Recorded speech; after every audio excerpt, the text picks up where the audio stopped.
This is a top mount refrigerator. Let's see if I could get a good shot of it. And inside here, this is the drain hole that plugs up.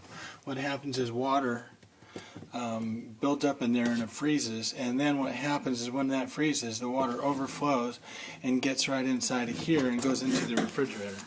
Pretty common problem on top mount refrigerators.